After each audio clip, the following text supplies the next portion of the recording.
그럼 타락의 결과. 자, 타락의 결과를 보도록 하겠습니다. 첫 번째 한 행동이 뭘까요? 액션. 아담과 하와가 선악과를 따먹고 첫 번째 한 액션이 뭘까요?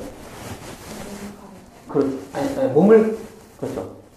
몸을, 몸을 가렸죠. 그리고 어떻게 했을까요? 숨어버렸어요. 몸을 가리고, 숨는다. 무슨 느낌이에요? 이해하세요? 몸을 막 가리고, 막 숨어. 창피, 수치. 이런 것들이 창세 타락하기 전에 있었던 것들일까요? 수치, 부끄러움. 여러분, 왜 이렇게 열심히 사는 줄 알아요, 사람은? 왜 이렇게 좋은 직장에 가려고 하고, 왜 이렇게 스펙을 쌓으려고 하고, 왜 이렇게 돈을 정말로 먹고 살려고 할까요? 맞아요. 그게 뭔지 알아요? 떵떵거리려고 하는 게 뭐냐면, 수치를 가리려고 하는 거예요. 그러니까 자기의 본질이 너무 수치스러우니까, 그거를 그거를 치장을 하려고 하는 거예요, 치장을. 그러니까 사람이 진짜 금목걸이를 가지고 있는 사람은 별로 그거에 대한 별로 상관이 없어. 누가 가짜라고 해도 상관이 없어요. 진짜니까. 근데 가짜인 사람은 누가 쳐다만 봐도 수치스러워. 쳐다만 봐도 뭔가 들켰나? 그래서 더 막 다른 옷을 막 더 치장하고, 이게 진짜를 가지고 있는 사람은 이런 게 없어요. 그러니까 자기 본질 자체가 괜찮아요. 자기 자신이 있으면. 근데 자기가 뭔가가 생기는 게 있으면 되게 고치장 화려해집니다. 그게 그 핵심이 뭐냐? 수치와 부끄러움 때문이에요. 어쨌든 간에 이러한 본성들이 타락하기 전에는 없었어요. 타락하기 전에는 없었는데 타락하니까 생겨버립니다. 자, 창세기 3장 10절 볼게요. 이르되 동산에서 하나님의 소리를 듣고 내가 벗었으므로 두려워해서 숨었나이다. 야, 타락의 결과를 볼게요. 이게 무슨 말인 것 같아요? 일단 아담이 자기네가 뭔가 문제가 생겼다. 아담과 하와가 죄를 졌다라는 걸 아는 거야. 알죠? 뭔가 알아. 죄인 걸 알아. 그래서 뭐라고요? 알아서 숨었어요. 그러면서 하나님한테 뭐라고 하는 거예요? 내가 벗었으므로 두려워해서 숨었나이다. 뭔 것 같아요? 벗었으므로 두려워해서 숨었나이다. 벗었다라는 건 원래 뭐 옷 입고 있었어요? 원래 벗었죠. 원래 벗어 하나님이 그렇게 만들었죠. 이렇게 벗었다라는 거는 벗었는데 부끄러워하지 않는다는 거는 온전한 연합을 말하는 거거든요. 온전한 연합을 말하는 거예요. 너와 내가 온전한 연합. 그런 걸 말하는 건데 벗었으므로 하나님 왜 나를 벗게 만들었어요? 내가 그걸 이제 알아버렸어. 하나님 핑계 대는 거야. 하나님이 만들어 놓은 게 이상하다는 거야. 자기가 죄를 이게 타락한 사람들의 본성이 뭐냐면 자기가 죄인 걸 알아. 근데 본능적 방어 기제가 생깁니다.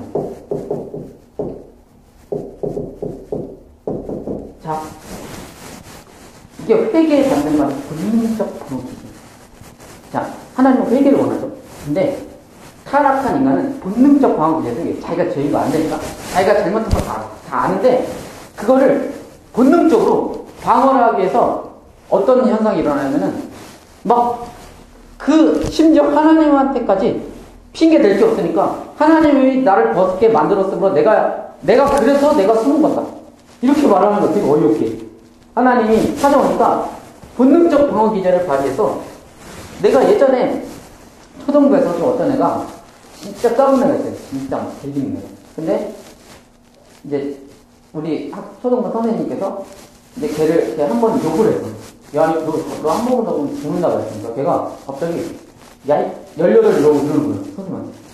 그래서 선생님 열받아가지고 쫓아왔어. 그래서 걔가 화장실로 막 도망가는 거야. 화장실로 도망가더니 화장실 문을 딱 걸어 잠그고, 잘못해.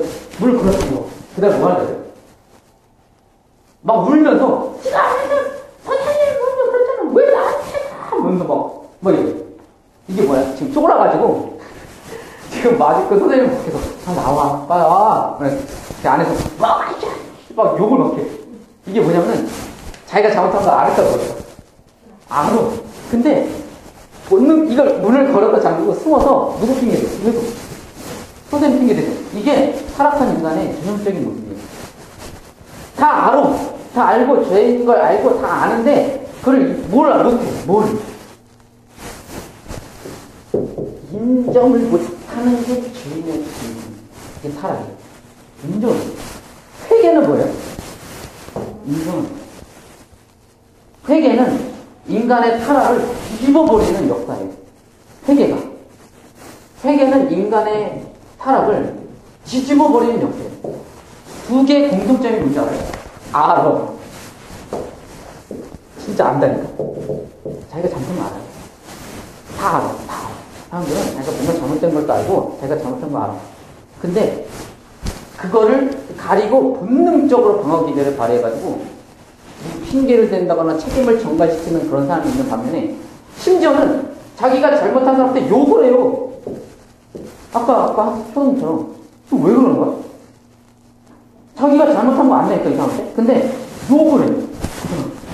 욕을 하고 막 때로는 때려 부시기도 하고 뭐 때리기도 하고 지가 잘못한 거 알면서 이게 자기를 방어하려는 거예요. 자기가 잘못한 거. 수치스럽고 부끄러워. 회개는 뭐예요? 인정하는 거예요.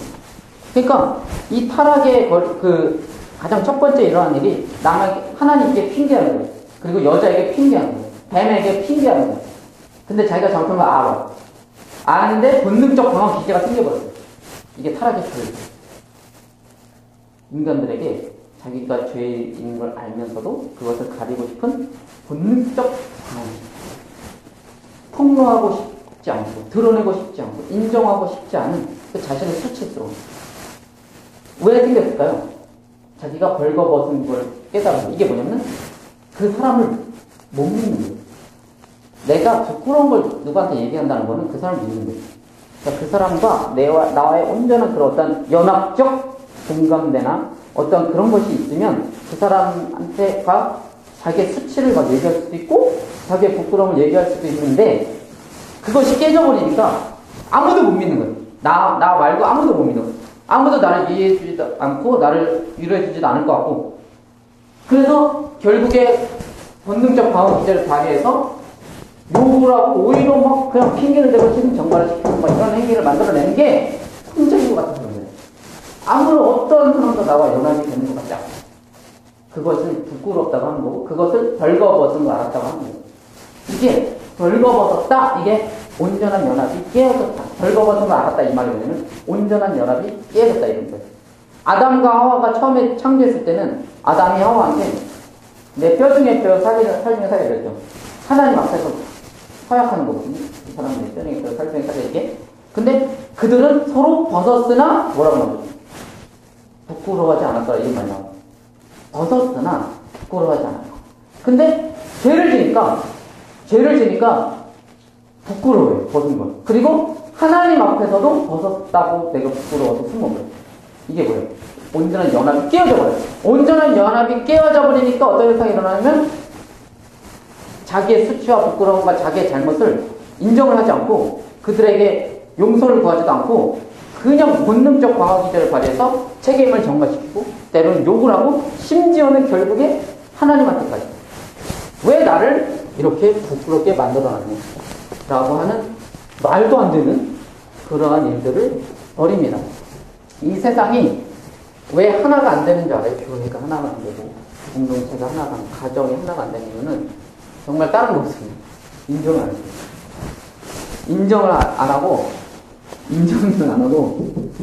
인정을 안 하고 막 책임을 서로 막 책임 전가.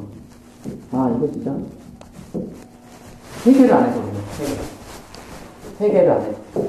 그러니까 이게 어쩔 수 없어요. 이거 잘 생각해보면 이게 맞아요. 이런 것들이 맞습니다. 이게 타락의 어떠한 그런 핵심이에요. 핵심. 하나님은 아담한테 회개의 기회를 주기 위해서 내가 어디 있느냐 이렇게 물어보죠. 두 번. 내가 어디 있느냐? 뭐 어디 있냐? 뭐 이런 거예요. 그러니까 지금 어디 있느냐? 아담이 있어야 할 자리가 어디예요? 당당한 하나님의 앞이죠. 당당한 하나님의 얼굴을 바라보는 그 존재였어. 근데 아담이 저 어디 있어? 숨어버리고 뭐 가리고 니 지금 어디 있느냐? 너는 하나님의 형상이다. 넌 나의 형상이 존재적으로 내 편이야. 내 형상을 위해서 만들어진 거야. 존재적으로. 근데 왜 지금 나를 피해 있냐? 너 지금 나의 형상이냐? 아니면 왜 그러냐? 너 이게 뭐예요? 회개의 기회를 준 거죠. 회개의 기회를 주는데 아담은 그 회개의 기회를 어떻게 날려버려요? 하나님 핑계대고 하는 책임 전가.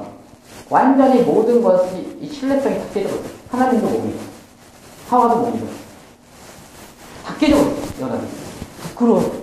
나는 별거 없었어요. 라고 하면서 그렇게 기회를 날려버립니다.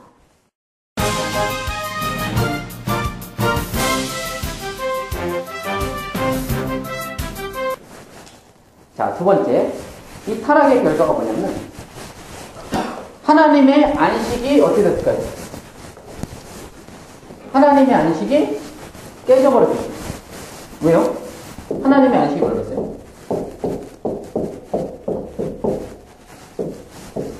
이게 뭐라고 생각할까요? 안식하는 하나님이 안식하셨다. 그렇죠. 하나님께서 보호자에 앉으셨다는 거죠. 모든 하나님의 통치하시는 모든 갈등 요소들을 제거하시고 이제 뭐만 하면 돼? 안정되게 하나님께서 온전한 왕으로 등극하셔서 보호자에 앉으셔서 이제 그 하나님의 통치를 인간이 구현해내는 그런 삶을 연합해서 함께 이루어가는 어떤 그런 안정된 모습, 안정된 하나님의 나라가 깨져버렸어요. 뭐가 생겼어? 반역이 일어난 거잖아요. 그렇죠? 반역이 일어났잖아요. 선악과를 먹어버렸어. 하나님과 인간의 그런 사이의 경계선을 인간이 허물어버렸어요. 내가 그 자리로 도전하겠다. 질서를 깨버렸어요. 막 하나님이 아담, 하와, 별짐승 그 질서를 완전히 다 별짐승이 맨 위에 올라가 있고 그 다음 하와하고 맨 밑에 아담이야. 그리고 심지어 그 아담 밑에 하나님이야. 왜? 아담이 하나님 말을 짓밟아버리잖아. 질서가 완전히 꺾어져 버렸어요. 질서가. 이런 완전히 하나님 안식이 완벽하게 깨져버렸어요. 하나님이 보시기에 좋아요? 나빠요? 굉장히 나빠요. 하나님 보시기에 나빠요. 하나님은 아담과 하와가 서로 완전히 하나가 되는 것을 기뻐하셨고 보시기에 좋았는데 무슨 서로 원수가 되어버렸죠. 자, 모든 안식이 깨지고 하나님 이런 말을 할 수가 있어요. 하나님이 살아계신데 이 땅이 이 세상이 왜 이렇게 악이 많습니까? 이렇게 물어볼 수 있죠. 하나님이 살아계셨더라면 하나님이 만약에 살아계신다면 이 세상은 왜 이렇게 굶어 죽어가는 사람이 많고 왜 이렇게 가난한 사람이 많고 왜 이렇게 아픈 사람이 많고 이게 하나님이 살아계신 증거입니까? 라고 항변할 수가 있죠. 그때 성경이 뭐라고 말하냐면 하나님 보시기 싫어. 하나님 이렇게 말하는 거예요. 하나님도 이런 세상이 너무 싫어요. 그래서 요한계시록 하나님은 어디를 향해 달려가고 있어요? 이 악을 제거하고 악을 무너뜨리고 온전한 하나님의 안식이 회복되어지는 그 나라를 하나님도 꿈꾸고 있어요. 우리만 하는 게 아니고. 왜 이렇게 됐다? 인간의 타락 때문에 그렇게 됐어요. 타락이 뭐랬어요? 인간들이 하나님에게 순종하기 싫어하니까 생각해보세요. 다 하나님의 말씀에 순종하다는 거예요. 절대 이런 일이 없어요. 근데 순종하지도 않으면서 그러기도 싫어하면서 그러는 것 자체를 싫어하면서 하나님한테만 따지는 그것은 어떠한 형태로 볼 수 있냐면 자기가 잘못한 걸 알아요. 자기도 잘 못 사는 걸 알아. 그러니까 누구한테 핑계대는 거예요? 하나님한테 핑계대는 거예요. 이게 타락이에요. 이러한 타락된 세상. 하나님은 성경은 뭐라고 말한다? 하나님 어디 계시냐? 하나님 살아계시냐? 하나님 선하시냐? 라고 물어봤을 때 나도 진짜 꼴보기 싫다고 말한다. 나도 그거 없애려고 예수 그리스도를 보냈다. 나도 그거 없애려고 내 외아들 십자가에 못 박아 죽었다. 나도 그 악을 없애려고 지금 이렇게 열심히 보호자에 앉아있는 게 아니고 일어나가지고 일을 하고 있다. 난 지금도 일하고 있다. 구원의 역사를 이루고 있다. 나도 구원하고 있다. 누구 못지않고. 너보다 훨씬 더. 너는 이 악을 제거하기 위해서 무엇을 투자했냐? 나는 내 아들을 보내서 십자가에 못 박아 매달았다. 라고 말하는 거예요. 그러니까 거기에서 우리가 할 말이 있는 거예요.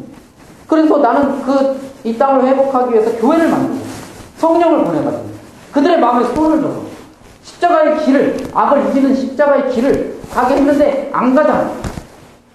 그러니까 안 되는 거 아니냐고.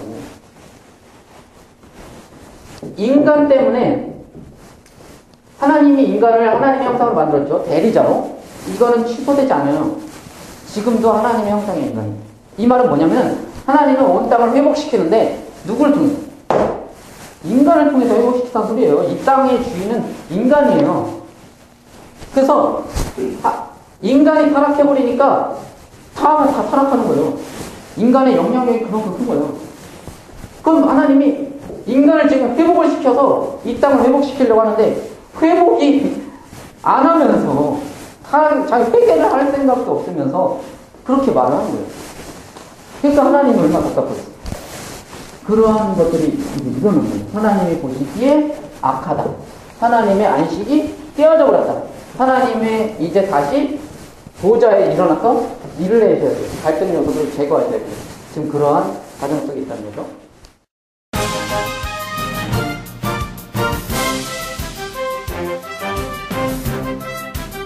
자, 그리고 복이 오염돼 버렸어요. 복이. 자, 이게 무슨 말이냐면 창세기 3장 1장 28절 이렇게 창세기 1장 28절 하나님이 그들에게 복을 주시며 하나님이 그들에게 이르시되 생육 번성하고 땅에 충만하라. 땅을 정복하라. 바다의 물고기와 하늘의 새와 땅에 움직이는 모든 생물을 다스리라 하더라. 자, 생육하고 번성하라. 그러니까 하나님 복을 주시면서 생육하고 번성하라 이랬죠. 생육하고 번성하는 것은 복이죠. 근데 창세기 3장 16절은 보세요. 타락의 결과. 복이에요. 복이 뭐예요? 근데 창세기 3장 16절 시작. 여자에게 이르시되 임신하는 고통을 내가 수고하고 자식을 낳을 것이다. 자, 여기까지. 자, 생육하고 번성은 복이에요. 하나의 것이. 근데 생육하고 번성이 없어졌습니까? 아니죠. 복은 그대로 유지돼요. 근데 뭐가 생겼어요? 고통. 인간의 가장 복된 순간이 가장 고통스러운 순간으로 바꿔버렸습니다. 그러니까 복이 오염돼 버렸어요. 인간에게 주셨던 하나님의 생육과 번성의 복인데 그 복은 그대로 있는데 그 복의 고통과 아픔과 슬픔과 그런 걸로 바꿔버렸어요.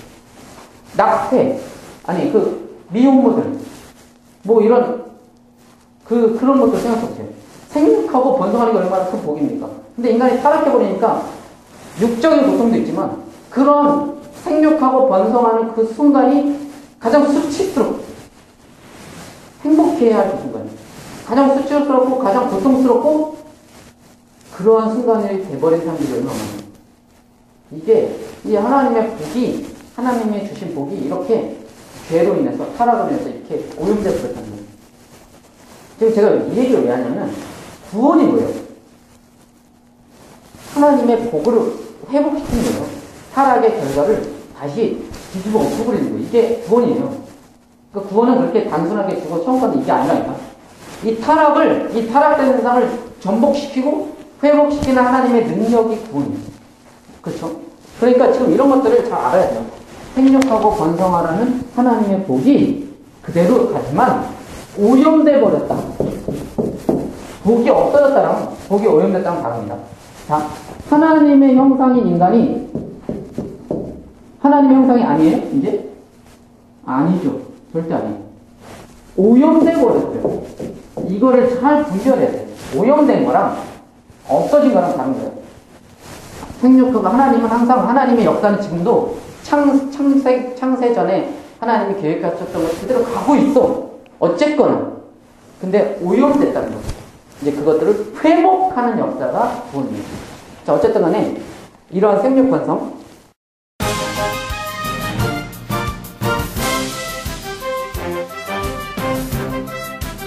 그 다음에 하나님이 인간에게 어디를 정복하고 다스려야 돼요? 땅을 정복하고 달살했죠. 분명히 창세기 1장 28절에. 근데 창세기 3장 18절 한번 보세요. 창세기 3장 18절. 다 같이 읽을게요. 시작. 땅이 내게, 그렇죠. 거기까지. 하나님이 땅을 정복하고 다스려, 하나님이 아담에게 복을 주시면서, 그렇죠? 땅을 정복하고 다스리라고 했는데, 땅이 이제 뭐 한다고? 가시덤불과 엉겅퀴를 낸다고 하죠. 이게, 땅을 이제 정복하고 다스리는 게 아담의 그 복인데, 아담이 정말, 아담의 말에 순종하는 거예요. 저 인간의 말에 땅이 순종해. 씨를 뿌린 대로 거둔다는 거예요. 뿌린 대로 거둬요. 노력한 대로 다 결실을 내죠. 이게 복이에요. 제가 복이 뭐라 했어요, 방금? 노력한 대로 결실 얻는 게 복이에요. 이해되죠? 불로소득이 복이 아니라 하나님은 노동을 만들었다죠. 자기가 일한 대로, 일한 그대로의 결실을 거두는 걸 복이라고 합니다. 성경에. 씨를 안 뿌렸는데 거두는 걸 복이라고 하지 않아요. 절대 그건 복이 아니에요. 근데 이 복이, 땅을 정복하고 다스리는 그 복이 오염이 되니까 땅을 정복하고 다스리긴 하는데 그 땅도 만만치가 않아. 불순종이고 가시와 엉겅퀴를 내요. 그때부터 노력한 대로 절대 결실을 거두게 돼요. 노력한 대로. 그때부터 피땀 흘려 일만 해요.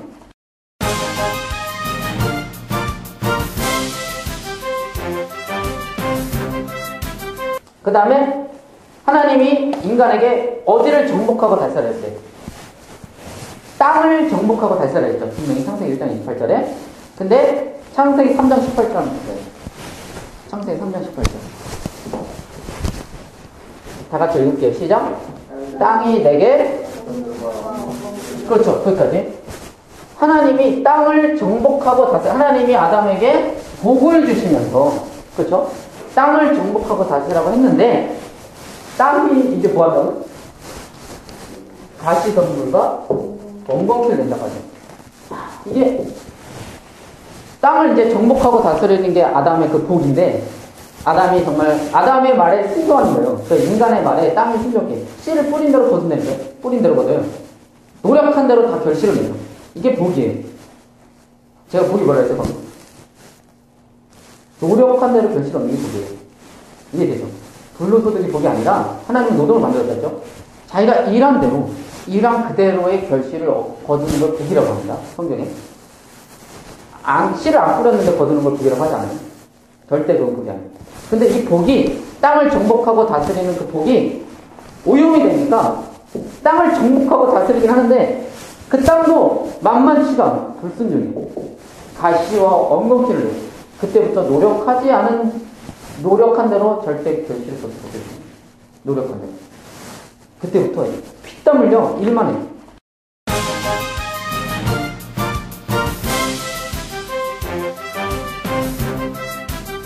어떻게 돼요? 하나님을 이제 부끄러워한다 했죠. 하나님을 부끄러워하고 서로 벗은 몸을 부끄러워한다. 네.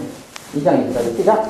이러므로 남자가 부모를 떠나 그의 아내와 합하여 둘이 한 몸을 이루리라. 아담과 두 사람이 네. 자, 이 문맥적 이 문장을 딱 보세요. 그의 아내와 합하여 둘이 한 몸을 이룰지니라 라고 말하고 부연 설명으로 한 몸이 어떤 상태냐? 이제 부연 설명이 나오죠.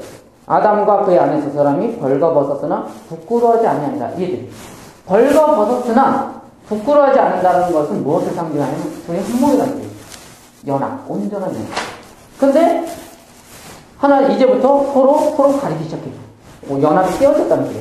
그래서 하나님이 오시니까 하나님한테까지도 자기 부끄러웠다. 나는 부럽다. 하나님과의 연합 깨지고 사람과의 연합 깨지고 이해되죠?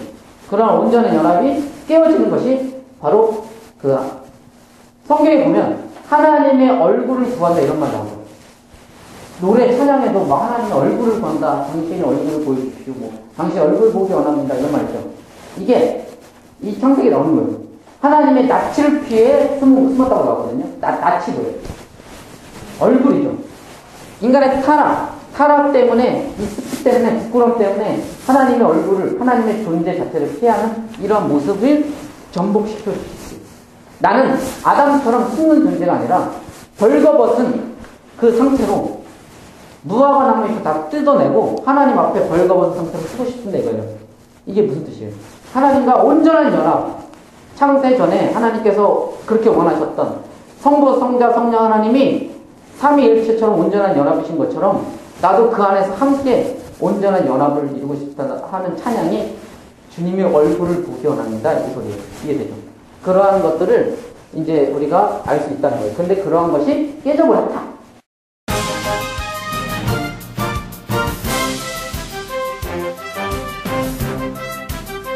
그리고 뭐가 깨졌어요? 하나님의 형상이 깨져버렸어요. 하나님의 형상이 오염돼 버렸어요. 깨졌다고 하니까 완전 없었다고 하는 것 같으니까 오염돼 버렸어요. 하나님의 형상이. 인간이 그 에덴을 시발점으로 온 땅을 성전화시키는 작업이었잖아요. 이게 또 다른 모습으로 보면. 근데 그 자격이 어떻게 됐어요? 박탈돼 버렸어요. 하나님 물론 그것을 회복시킬 거지만 일단 박탈해버렸어요. 그 증거로 에덴에서 쫓아내버렸어요. 에덴에 쫓아버렸어요. 에덴에서부터 이제 에덴을 풍성하게 하고 이렇게 나가야 되는데 시발점이 없으니까 완전히 그 시발점에서 얘를 쫓아내버리죠. 그래서 이 하나님의 형상이 완전히 어그러지고 찌그러졌습니다. 자, 그리고 이제 에덴에서부터 일을 시키는 것이 아니라 어디에서부터 일을 시키죠? 에덴 밖에서 땅을 경작하라고 시켜요. 하나님이. 자, 그럼 어떤 현상이 일어날까요?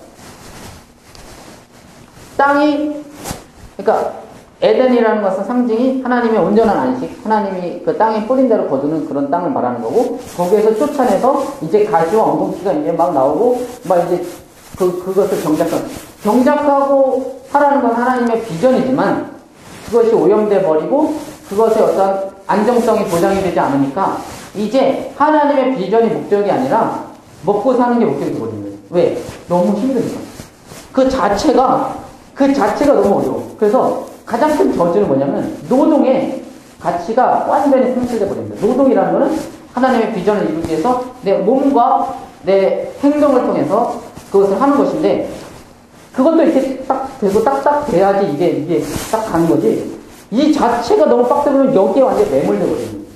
그래서 수고하고 피땀을 흘려야지 그 땅의 소산을 먹는 존재가 되어버렸어요. 이게 뭐냐? 계속 거기에 집중해서 먹을까 말까라는 게. 이것이 바로 인간의 타락의 그런 핵심입니다.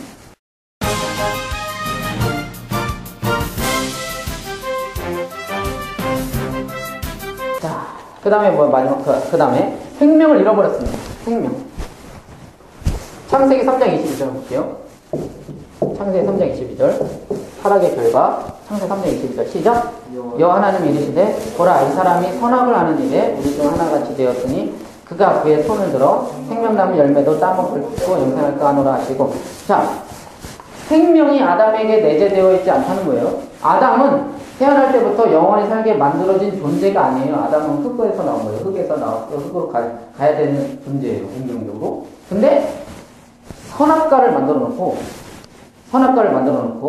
또한 그 옆에 생명나무를 만들어 줌으로써 그 하나님의 말씀에 하나님을 경외하는 그런 인생, 하나님 말씀에 순종하는 삶을 살아간다는 그런 전제 아래서 생명나무를 통해서 계속해서 생명을 연장시키고 계속해서 그 흙으로 돌아가야 되는 그 운명을 전복시키는 그런 일들을 했었다는 거죠. 그렇게. 네. 그래서 죽음이라는 것은 그 어떤 것에서도 내재되어 있지 않는다. 생명이라는 거. 생명은 하나님께 있는 거고, 하나님의 말씀에 순종하는 그것이 그 생명을 유지하는 유일한 비결이에요. 그래서 그 말씀에 불순종하니까 거기서 생명나무에서 내쫓김 당하면서 죽음을 경험하게 되는 거예요. 이해되시죠? 그래서 동물들, 이런 것들은 생명나무를 먹지 못하는 그런 존재들은 죽었을 거라는 거예요. 근데 죽음이 뭐 이렇게 그런 게 아니라 흙으로 돌아가는 거예요. 흙으로 만들었으니까 흙으로 돌아가는 거예요. 자, 창세기 3장 19절 볼게요. 하나님께서 죽음을 언급하시는 그 장면 속에 타락을 언급하지 않고 하나님의 창조의 원리를 언급하죠. 창조의 원리. 창세기 3장 19절 시작. 내가 흙으로 돌아갈 때까지 얼굴에서 땀을 흘려야 먹을 것을 먹으리니 내가 그것에서 취함을 입었습니다. 너는 흙이니 흙으로 돌아갈 것이니라 하십니다. 하나님의 창조를 말하는 거죠. 어떤 타락을 언급하는 것이 아니라 너는 그런 생명나무를 먹지 못한다 이거예요. 생명나무를 먹지 못하니까 너는 흙이니 흙으로 돌아가면 돼요. 네 운명대로 그냥 너는 그냥 살다가 죽는다. 생명나무의 길이 완전히 막혀버립니다. 어쨌든 간에 이러한 죽음이 왔다. 죽음이 온 이유는 생명나무를 먹지 못하게 하나님이 막으셨기 때문이다. 이렇게 돼버린 거죠. 에스겔 47장 1절 한번 볼까요? 에스겔 47장 1절에서 12절. 여기에 생명나무에 대한 언급이 나옵니다. 생명나무가 과연 어떤 일을 하는 거였는지, 생명나무의 역할이 무엇이었었는지가 나옵니다. 참, 에스겔 47장 1절, 12절 한번 읽어볼까요? 시작. 각종 먹을 가지나무가 자라가 그 잎이 시들지 아니하며 열매가 끊이지 아니하고 날마다 새 열매를 맺으리니 그 물이 성도를 통하여 나온다. 그 열매는 먹을 만하고 그 잎자리는 약재니라. 그 열매가 과연 무엇일까요? 그 무슨 열매일까요? 요한계시록 22장 1절에서 2절 똑같은 말이 나옵니다. 요한계시록 22장 1절에서 2절. 마지막 날 예수님이 재림하셔서 온 땅과 하늘이 하나가 되었을 때 그것이 나옵니다. 요한계시록 22장 1절에서 2절. 시작. 또 그가 세상같이 맑은 생명을 하늘과 빛거리며 그것에서 나와서 유황 매우 크더라. 가을에 생명나무가 있어 열두 가지 열매를 맺고 날마다 그 열매를 맺고 그 나무 잎사귀들은 만국을 치료하기 위하여 했더라. 그렇죠. 똑같죠. 그 열매가 뭐라고? 생명나무의 열매예요. 생명나무의 열매의 역할은 뭐냐? 만국을 치료합니다. 만국을 치료하고 만국을 소생시키고 모든 사람들을 그 나음을 입는 거예요. 우리가 예수님이 재림하셨으면 우리는 그 생명나무를 먹고 우리의 모든 질병과 고통과 이런 것들이 온전하게 회복이 될 겁니다. 그래서 그 생명나무를 통해서 우리는 생명을 연장할 겁니다. 그리고 그 생명나무가 있다는 것은, 생명나무를 우리가 먹을 수 있다는 것은 우리가 하나님의 말씀에 순종하는 존재로 살아간다는 뜻이기도 하죠. 그렇지 않으면 내쫓김을 당하는 거니까. 그런데 그럴 수밖에 없는 존재로 이 땅에서 하나님이 만들어 가신다는 거예요. 그거 이제 선악과는 바로 이 땅의 선악과입니다. 그러니까 결론은 선악과를 통해서 하나님을 경외하는 것을 배워야 되는 것처럼 이 땅에서 하나님을 경외하는 것을 배워야 되는 거예요. 그래서 마지막 날에 예수님 오셨을 때는 선악과 없습니다. 왜? 우리 심장에 새겨졌을 거예요. 하나님께 순종하지 않으면 이 땅을 보세요. 이게 하나님께 순종하지 않은 결과예요. 이렇게 다시 만들고 싶을까? 여기서 살았는데? 이해되죠? 그것이 선악과예요. 그래서 이 땅에서 선악과를 배워야 됩니다. 응?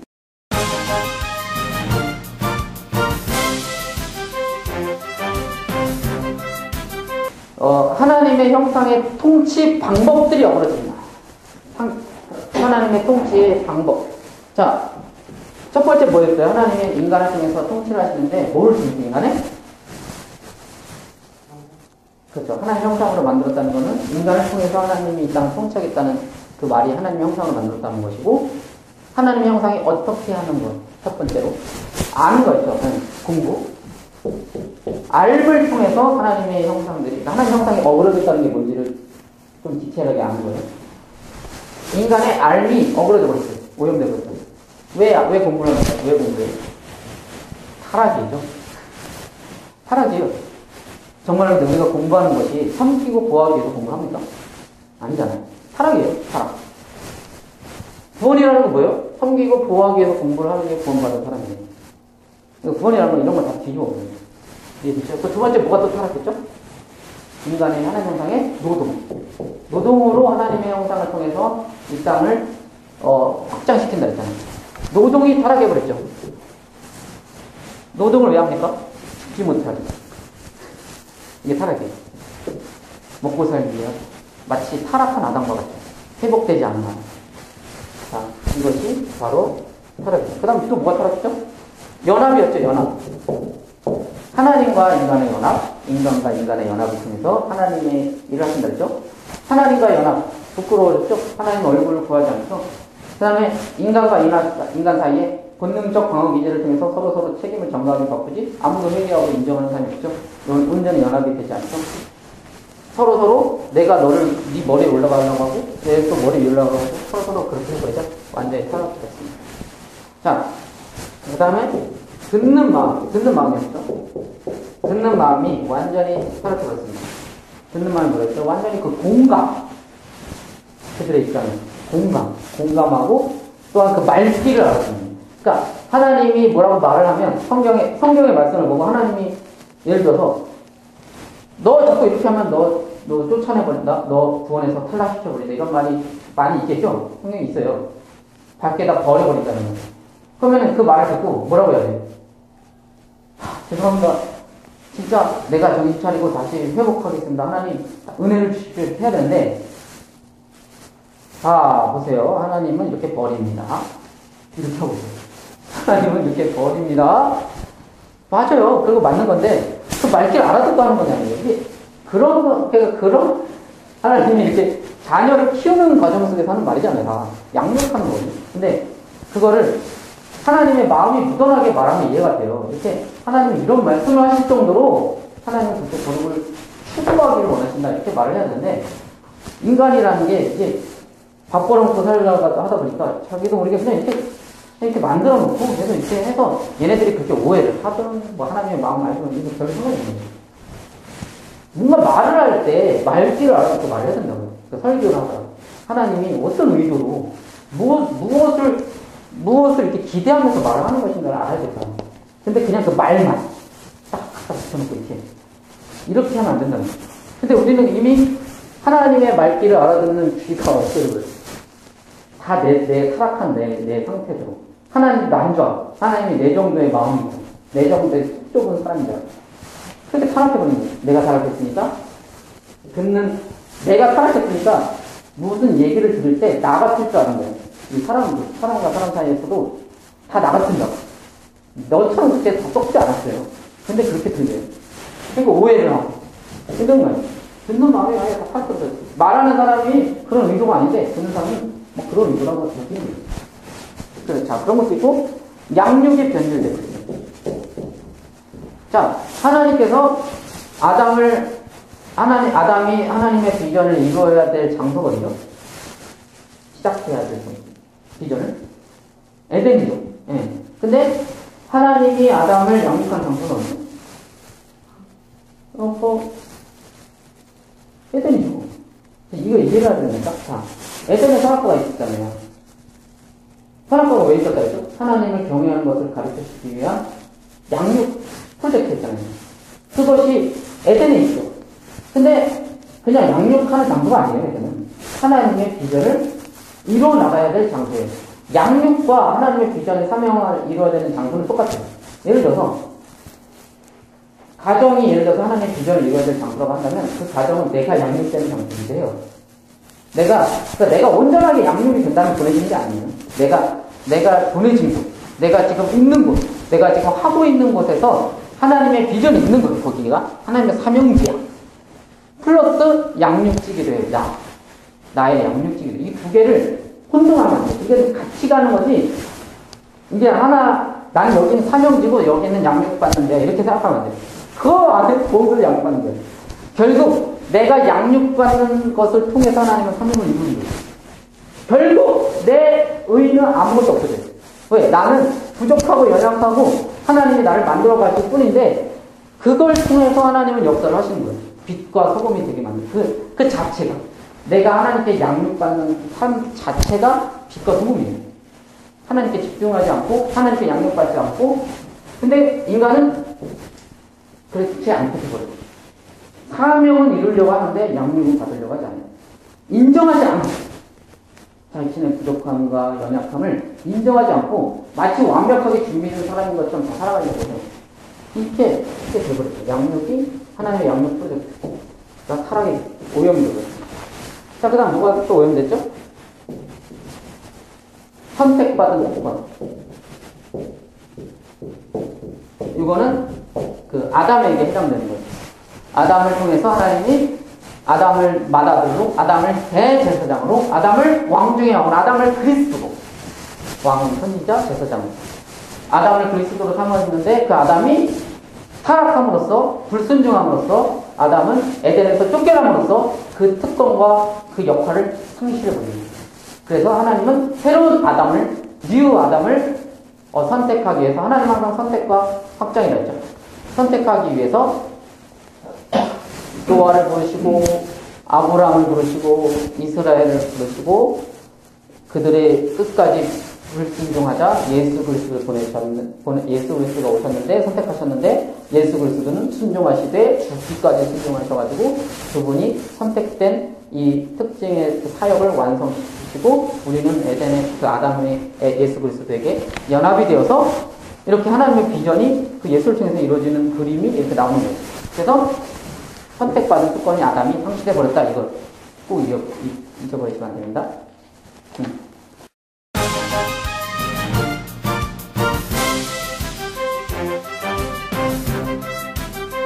양심이 타락했다. 이겁니다. 문제를 내보겠습니다. 에덴 동산에서 아담과 하와가 있을 때 살인이 있었을까요? 없었을까요? 선악과 먹기 전에. 그죠? 살인이 있었을까요? 없죠? 미움이 있었을까요? 미움? 아니요. 도적질. 아니요. 왜요? 하지 말라는 소리가 없는데? 하나님이 미워하지 말라, 도적질 하지 말라 이런 소리가 없었잖아. 근데 왜 이런 게 없을까? 없었을 것만. 왜 없었어요? 말을 제대로 해주세요. 오자마자. 네. 단 둘밖에 없었어요. 아헤. 야, 단둘이는 미움이 없어요? 단둘이가 미움이 없어요? 단둘이면 더 싸워. 다른 사람들한테 팍 풀어야지 덜 싸우니. 둘밖에 없는데 완전 그냥 개판되지. 왜 없었을까요? 이게, 잘 봐봐. 딱 이게 연계를 시켜봐. 밑을 쳐줘야 되게 아닐 것 같아요. 양심이 있어서. 그렇죠. 양심이. 하나님이 이런 디테일한 이런 것들은 어디에다가 새겨놨을까? 양심에다가 새겨놨어요. 이게, 왜 이러냐면은, 인간은 하나님을 닮은 존재로 만들었기 때문에, 인간이 무슨 하나님을 닮았다는 게, 생긴 걸 닮았다는 게 아니잖아요. 하나님은 형체가 없어요. 그래서 생긴 걸 닮았다는 게 아니고, 하나님의 성품, 하나님의 뭐 창조력, 뭐 하나님의 하나님과 같은 이성, 뭐 연합, 뭐 이런 것들이 닮았다는 거니까 그 하나님의 성품을 닮았다는 거잖아요. 그것을 바로 어디에다가 새겨놓냐면은 양심에다가 하나님의 율법을 하나님께서 새겨놓으셨고 그 양심에 따라서 이들은 움직인 것이고 그 양심에 따라서 움직일 수 있는 능력이 있었죠. 우리가 이거 능력이에요. 양심에 따라서 움직일 수 있는 게 쉬운 게 아니에요. 근데 이것이 타락하기 전에는 이것이 자연스러운 그냥 인간의 생활이었어요. 자연스럽게 양심에 따라서. 그래서 이 양심에 하나님의 율법이 새겨져 있었다. 이해되죠? 자, 로마서 2장 15절 한번 볼게요. 하나님이 실질적인 율법을 받지 않은 이방인들을 어떻게 심판하는지 나옵니다. 이런 이들은 그 양심이 증거가 되어 그 생각들이 서로 혹은 고발하며 혹은 변명하며 세계 율법의 행위를 나타내는 것. 이해되죠? 잘 보세요. 이방인들은 신의 산에서 율법을 받은 적이 없죠. 근데 이방인들이 죽었어요. 근데 하나님이 이제 심판을 해요, 이방인들한테. 근데 이방인들이 이러는 거야. 아니 나는 하나님이 뭘 좋아하고 뭘 싫어하는지를 몰랐다. 근데 왜 나를 심판하냐? 나는 하나님이 누군지도 모른다. 이러니까 하나님이 뭐라 해요? 네 양심에 내가 새겨놓았다 이거예요. 근데 그 니네가 네 양심을 더럽히고 양심대로 살지 않은 그것으로 내가 너를 심판한다 이거예요. 잘 생각해보세요. 많은 분들이 율법은 뭔가 특별한 점, 심지어 어떤 사람들은 하나님이 예를 들어서 도적질 하지 말라 이런 말이 있어요, 율법에. 그러면 사람들이 이런 말을 할 때가 있어요. 아니, 하나님이 설마 우리가 이렇게 도적질하는 거 이런 거를 얘기를 해주는 거겠냐? 뭔가 더 심오한 뜻이 있다. 이 도적질은 뭔가 더 깊은 영적 의미가 있다 이렇게 말을 하는 사람들인데 잘못된 거죠. 일반인들 있잖아요. 이방인들에게 새겨져 있는 도적질하지 말라랑 다를 바가 없어요. 이해되죠? 그러니까 너무 영적으로 막 생각하려고 하면 안 돼. 이게 아니고 하나님께서 보편성을 가지고 있어요. 율법은 보편성. 이 율법이 이방인들의 마음에 새겨져 있는 것처럼 그 아담과 하와의 마음속에 새겨져 있었고 그들은 그 율법에 따라서 행할 수 있는 그 능력이 있었다는 거예요. 타락하기 전에는. 근데 율법이 타락하기 전에 주어졌습니까? 타락한 후에 주어졌습니까? 인간이. 율법이 타락한 후에 지어졌잖아요. 후에. 그러면은 타락한 후에 율법이 주어졌어요. 그럼 율법이 주어졌을 때 이 사람들은 어떤 마음일까요? 타락한 후에. 양심이 완전 타락한 후에. 자기 멋대로 막 살아가던 후에. 율법이 딱 주어지니까 죄를 깨닫기 시작합니다. 그렇죠? 죄를 내가 이게 죄인지 몰랐던 것들이 율법을 통해서 내가 타락했기 때문에 양심이. 이 사람은 내가 죄라고 생각했던 게 맞네 이런 사람도 있고 내가 이건 죄가 아니라고 생각했는데 이것도 죄네.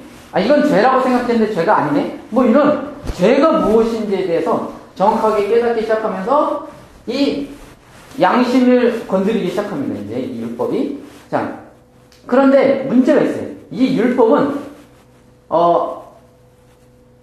최소한의 선이에요. 그러니까 최소한의 바운더리. 이 율법은 율법을 다 지켜도 하나님은 만족을 못합니다. 율법을 다 지켜도 하나님은 만족을 못해요. 하나님은 왜 율법을 다 지켜도 만족을 못하냐면은 하나님의 목적은 뭐예요 원래? 율법이 없는 거야. 율법이 어디에 새겨져 있는 거예요? 양심에 새겨져 있어서 이들이 그들의 마음을 다해서 이렇게 하는 걸 하나님은 원하시는데 양심이 타락해버리고 율법 때문에 하는 거잖아. 나는 하기 싫은데 억지로 율법에 있어서 하는 이 행동이 하나님의 마음에 들겠냐고. 근데 하나님은 이걸로 만족을 못하지만 어쩔 수 없이 율법이라도 없으면 어떻게 해요? 개판 되니까. 율법이라도 없으면 개판이 되니까 강제로라도 시키는 거예요. 율법을 만들어가지고. 근데 그것도 최소한. 이것의 증거를 한번 보여드리겠습니다. 마가복음 10장 2절에서 5절 보세요. 마가복음. 율법은 최소한의 바운더리다. 마가복음 10장 2절에서 5절 바리새인들과 예수님의 대화를 한번 보겠습니다. 시작. 바리새인들이 그를 시험하여 묻되 사람이 아내를 버리는 것이 옳으니까 대답하여 이르시되 모세가 어떻게 너에게 명하였느냐 이르되 모세는 이혼 증서를 써 주어 버리기를 허락하였나이다. 예수께서 그들에게 이르시되 너희 마음을 잠깐 여기까지 잘 보세요. 율법에 이혼 증서를 쓰면은 이제 이혼을 할 수 있다라는 율법이 있어요. 성경에. 근데 그거를 지금 이 바리새인들이 착각하는 게 뭐예요? 여기서 이 바리새인들이 예수님을 시험할 때 바리새인들이 하나 착각하는 게 뭘까요? 지금 내가 말한 걸 몰랐어. 하나님은 율법을 지키는 걸 원하는 게 아니에요. 하나님은 율법을 지키는 걸 원하는 거 아니고 뭘 원하는 거예요? 율법을 통해서 뭐가 회복되게 원하는 거예요? 양심이 회복되고 그래서 나중에는 뭐 없어도 하라 하지 마라 이러는 거 없어도 자연스럽게 그렇게 하는 걸 원하는 거고 첫 번째로 이 자연스러움을 원하는 거고 그 두 번째는 뭐예요? 이 율법은 뭐예요? 최소한의 바운더리라는 걸 깨닫고 율법에서 이혼 증서를 쓰면 이혼을 할 수 있다라는 말을 들으면 어디까지 하길 원해 하나님? 이거 이혼 증서를 써서 이혼하는 걸 하나님이 율법 지킨다 이렇게 생각할 것 같아? 그게 아니지. 왜 이혼 증서를 써서 이혼을 하라고 했냐면 여자들을 보호하기 위해서 그런 거야. 하도 지네 멋대로 막 하니까 어떻게 하면 이 남성 우월주의 세계 속에서 어떻게 하면 여자를 최소한이라도 또 보호할 수 있을까라는 하나님의 그 배려로 그들의 문화 속에서 그나마 이들이 너무 악하니까 이것만이라도 그래도 지키면 그래서 덜 피해를 주니까 딱 해놓은 걸 가지고 그러면은 하나님의 그 의도를 깨닫고, 이거를 더 뛰어넘어서 하나님의 마음을 만족시켜야 되겠구나라는 생각을 할 것이지, 이거 지키면 하나님이 만족을 한다고 생각을 한 거예요. 최소한인데, 이게 최대한인 줄 알아요. 최소한의 바운더리의 율법은, 하나님이, 예수님 뭐라 그래요? 그것은 뭐 때문에 기록했다고 나와요? 너희 마음의 완악함 때문에 율법을 기록했다고 그래요. 그렇게 썼다고. 이 말은 뭐냐면, 이 율법을 다 지킨다고 해서 하나님이 기뻐하시는 것도 아니에요. 좋아하시지도 않아요. 하나님은 뭘 원하신다? 이 율법의 의도를 이루시길 원하시는 거예요. 항상. 율법의 의도. 자, 이 율법을 다시 한번 정리할게요. 인간의 마음의 양심에 원래 기록되어 있던 것이다. 양심에, 사람 자체. 그래서 율법이 필요가 없었어요. 법이 없어도 살 수 있었어요. 법이 없어도. 근데 마음에 기록되어 있기 때문에.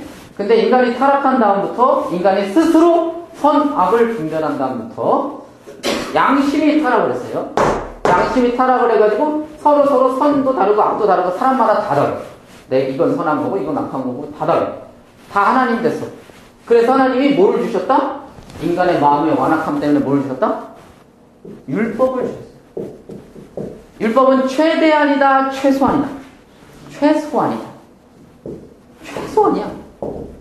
그래서 하나님은 이걸로 최소한의 그 사회를 유지하면서 그 안에서 뭐를 원하셨을까?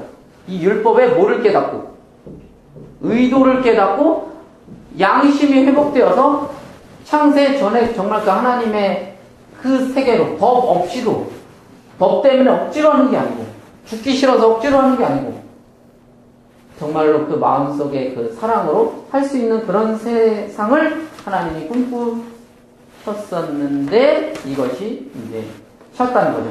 그래서 율법을 주셨다는 것 자체가 타락의 증거예요. 인간이 타락했다.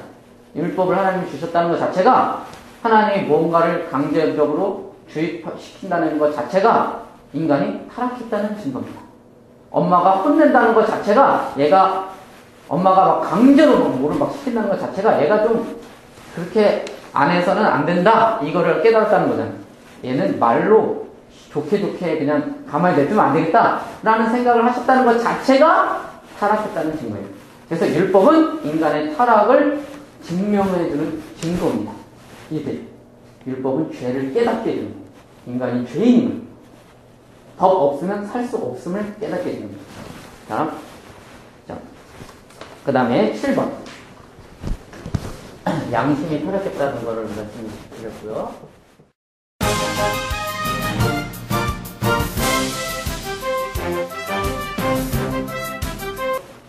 이제 이 성경은 뭘 보여주냐면은 아담이 타락했는데 그 타락이 계속해서 확장되어지는 것을 보여줍니다.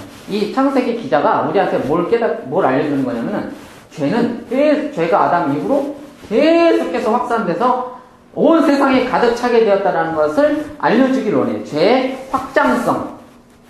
죄라는 거는 이렇게 번진다. 죄가 막 번져요. 내가 죄를 지면 이것이 막 전이가 돼. 막 연결이 돼. 사람들을 막 유혹하게 되고 어쩔 수 없이 막 전체 모든 사람들을 죄 가운데 빠지게 만들어.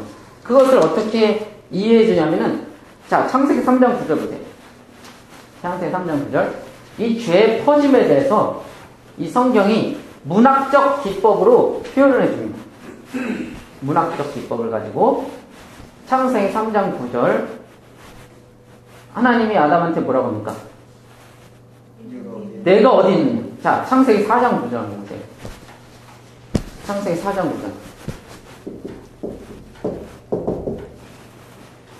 창세기 4장 9절. 하나님이 아벨한테 뭐라고 합니까? 가인한테 뭐라고 합니까? 어디 있느냐? 잘 보세요. 똑같죠? 이게 이제 하나님이 실제로 그런 거를 이렇게 그대로 쓴 게 아니라 실제로 그렇겠죠. 근데 이 창세기 기자가 뭔가를 우리한테 메시지를 주기 위해서 여러 가지 문학적 기법을 써요. 시도 쓰고, 시도 있어요, 창세기에. 시도 있고, 이런 무슨 수미 쌍방 구조 이런 것도 있고 뭐 대조법, 대구법 이런 것들을 쓰면서 메시지를 전달하는 거잖아요. 그럼 여기에서 이제 이 창세기 3장 9절과 창세기 4장 9절도 똑같고, 자, 창세기 3장 16장 보세요.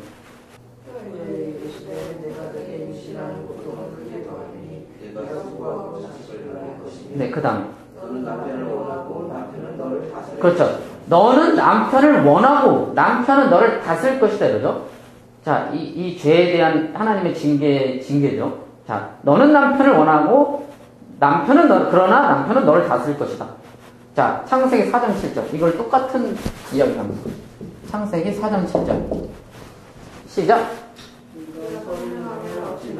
네, 그 다음에.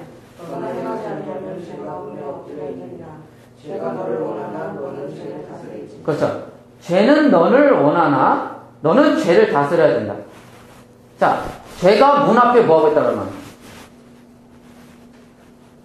그러니까 죄가 문 앞에 엎드려 있다는 게 뭐냐면 사자가 먹이를 잡으려고 사자가 이렇게 지나가는 그 먹이를 잡기 위해서 웅크리고 있는 걸 묘사하는 거예요. 이 여자가 아내가 남편을 원하나 해서 이거 원하나 뭐라 그랬어요? 네, 동물이 먹이를 잡으려고 웅크리고 있는 걸 말하는 거랬죠. 그러니까 완전히 그냥 잡아 먹으려고. 죄가 인간을 잡아 먹으려고 가인을 잡아 먹으려고 하나 너는 그것을 어떻게 된다? 무력으로 다스려야 된다. 너는 죄와 싸워야 된다. 진짜 개고생할 거다. 이 소리. 그러니까 그렇게 해야 된다. 그러니까 이런 것들을 뭔가 비교를 시키죠. 자, 창세기 3장 17절 보세요. 인류 최초의 죄와 바로 그의 후손에게 이 죄가 어떻게 연결되는지를 보여주는 거예요. 창세기 3장 17절. 땅이 너로 말미암아, 시작. 땅이 너로 말미암아 뭐를 받고? 저주를 받고. 이런 말이 나오죠. 땅이 너로 말미암아 저주를 받고. 자, 창세기 4장 11절 또 가인 볼게요. 그러니까 가인과 이 아담과 하와의 죄가 똑같이 연결된다는 걸 보여주는 거예요. 반복된다는 거예요. 창세기 4장 11절 시작. 내가 땅에서 저주를 받으니 이거죠. 땅에서 저주를 받는다. 자, 이제 아담은 하나님 앞에 쫓겨납니다. 창세기 3장 23절. 창세기 3장 23절에서 24절. 여기에서 에덴에서 아담이 쫓겨나는 장면이 나오죠. 아담이 에덴에서 쫓겨납니다. 자, 창세기 4장 14절은 가인이 뭐라고 하냐면은 주께서 오늘 이 지면에서 나를 쫓아내시온즉 이러면서 쫓겨납니다. 네? 가인도 쫓겨나요. 잘 보세요. 하나님이 가인에게 찾아와서 내가 어디 있느냐? 내 아우 아벨은 어디 있느냐? 아담에게 찾아와서 네가 어디 있느냐? 창세기 3장 16절 읽어보면 내 소원은 남편에게 있으나 그는 너를 다스릴 것이다. 죄가 너를 잡아먹으려고 하나 너는 죄를 다스려야 된다. 땅이 너로 말미암아 저주를 받고 내가 땅에서 저주를 받고 아담이 쫓겨나고 가인도 쫓겨나고 이 내러티브를 이렇게 반복해서 비슷한 말과 어휘를 사용함으로써 무엇을 우리에게 말하고 있는 거죠? 죄는 계속해서 그 다음부터 유전이 되고 반복이 되고 확산이 된다는 거예요. 아벨을 죽여버리죠. 가인은. 아벨을 어떻게 죽이냐면 꼬셔서 죽여요. 완전 범죄. 들로 불러서 이 말이 있는데 계획적으로 불렀다는 거죠. 그러니까 왜 들에서 죽일까? 걸릴까 봐. 들에서 죽여야지 안 걸리지. 마치 요셉의 형들이 요셉을 들에서 구덩이에다가 화 묻어서 아빠한테 들짐승한테 먹혀서 죽었는 것 같다 이렇게 뻥치는 것처럼. 이후에 라멕이라는 놈이 있는데 라멕은 더 심해요. 가인이 했던 걸 그대로 합니다. 하지만 훨씬 더 업그레이드해요. 가인을 업그레이드해서 이 아들 라멕이 또 죄를 짓는 것이 바로 나와요. 그 다음에 이게 이 창세기가 지금 무엇을 말해주고 있는 거예요? 죄의 확산. 죄가 계속해서 퍼져나가는 거예요. 그래서 이 누룩이 마치 이렇게 다 번지게 하는 것처럼, 다 부풀게 하는 것처럼 죄에는 이런 엄청난 파급력이 있다는 거예요. 그래서 죄가 이렇게 확산이 됐다. 그러나 하나님께서 아담에게 무엇을 하시고 내쫓죠? 아담과 하와에게 내쫓을 때 뭐를 해준다는 거죠? 그렇죠. 가죽옷을, 롱코트를, 가죽옷을 해입혀서 내쫓죠? 이게 하나의 은혜의 예표죠? 왜냐하면 밖에 가시덤불 있고, 가시 엉겅퀴 막 있을 거 아니에요. 그냥 내쫓아도 되는데, 옷 든든하게 입혀서 인류 최초의 의상이에요, 의상. 진짜 제대로 된. 가죽 의상. 가죽 의상을 입혀서 문명의 발전을 하나님께서 시켜주셔서, 이 문명의 발전 아니에요? 문명의 발전을 시켜주셔서 내쫓아요. 자, 가인은 어떻게 내쫓습니까? 표를 주죠. 표를 줘서, 만나는 사람이 죽이지 못하도록 하죠. 그러니까 이게 뭐예요? 은혜의 어떤 것까지 하나님께서 똑같이. 자, 죄는 확산된다. 그러나 하나님의 모는 계속 있다. 은혜는 있다는 것을 보여주는 거예요. 죄는 확산되나, 죄는 끝까지 퍼져나가나, 그러나 하나님은 포기하지 않는다는 것을 꼭 끝에 그렇게, 그러나 난 너를 포기하지 않아라는 표시를 꼭 해주시는 그 하나님의 그 공통점을 볼 수가 있다는 거예요. 이해되죠?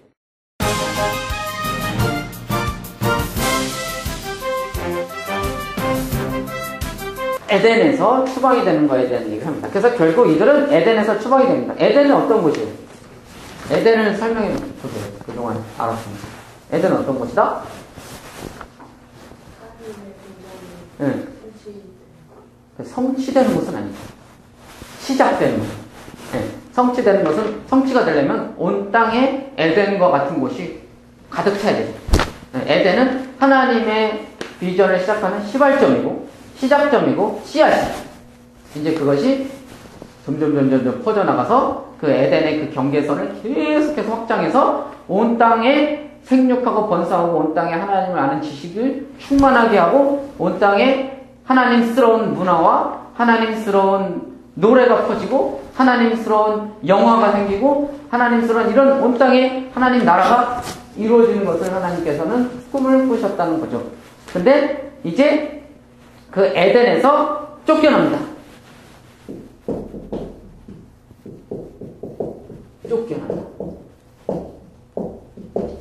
자, 이 이야기를 듣고 있는 청중이 누구라죠? 처음으로 출애굽한 이스라엘 백성들 어디를 향해 가고 있어요? 가나안 땅을 향해 가고 있죠. 그럼 얘네는 지금 어디라는 거야? 가나안이 어디를 상징할 거야? 지금 이 에덴 이야기를 왜 이 사람들한테 들려주냐면은 너네는 하나님이 너희를 다시 회복시켜 주실 거야 라는 메시지예요. 그러니까 너희를 약속의 땅으로 보내주실 거야. 약속의 땅이 어디냐면 에덴이에요. 하나님은 너희를 포기하지 않아서 하나님의 비전을 이루기 위해서 다시 에덴의 땅으로, 다시 가나안 땅으로 보내주실 거라는 희망을 주고 있는 거죠. 너네가 지금 가는 곳이 어딘지 이해되죠? 너희가 지금 가고 있는 곳이 어딘지에 대한 그 희망을 주기 위해서 창세기가 기록된 거예요. 에덴이. 그래서 너희들이 가면 뭐 할 거냐? 가면 아담으로서, 제2의 아담으로서 하나님의 비전을 시작해야 된다는 그것까지 알려주는 거예요. 가나안 이스라엘 백성들에게, 출애굽한 이스라엘 백성들에게. 또 지금 또 두 번째 청자가 또 누구라 그랬어요? 바벨론 포로기에 있는 사람들, 포로에 있는 사람들. 얘네들은 무슨 메시지가 될까요? 지금 이 타락 이야기가. 너희들이 왜 쫓겨나는지 알겠지? 이해되죠? 그리고 너희들의 쫓겨난 조상이 누군지 알겠지? 아담, 가인. 너희들이 이 사람들의 발자취를 따라서 쫓겨난 거야. 그러나 하나님은 희망을 주지 않을 거면 뭐하러 성경을 적겠어요? 그러나 너희들에게 희망이 있다는 것을 또 알려주는 거예요. 그래서 너희들이 왜 잘못했는지, 너희들이 회개할 것이 무엇인지, 너희들이 깨달아야 할 것이 무엇인지, 율법을 준 거는 내가 율법을 준 게 너희들 그거 완성해서 나 기쁘게 하라는 거냐? 그 의도를 그거는 최소한의 바운더리야. 라고 하는, 근데 너희들은 그것을 지키는 것이 나를 영화롭게 하는 거라고 생각했지. 그래서 억지로 막 여러 가지 막 이상한 거 막 첨가해가지고 지켰지. 그건 잘못된 거야. 라는 것을 알려주는 메시지죠. 근데 깨닫지 못하죠. 다. 어쨌든 간에 이러한 것들을 알려주기 위해서 에덴 이야기를 하는 것이고 창세기 이야기를 하는 것입니다. 그리고 우리에게도 그것을 해주시는 것입니다. 자, 에덴의 자, 창세기 3장 24절 볼게요. 그리고 에덴 동산은 최초에 뭐라 했어요? 그렇죠. 성소라 그랬죠. 자, 성소에 문이 어디 있을까요? 성소 어떻게 생긴지 알아요? 성소의 휘장이 어느 쪽인지 알아요?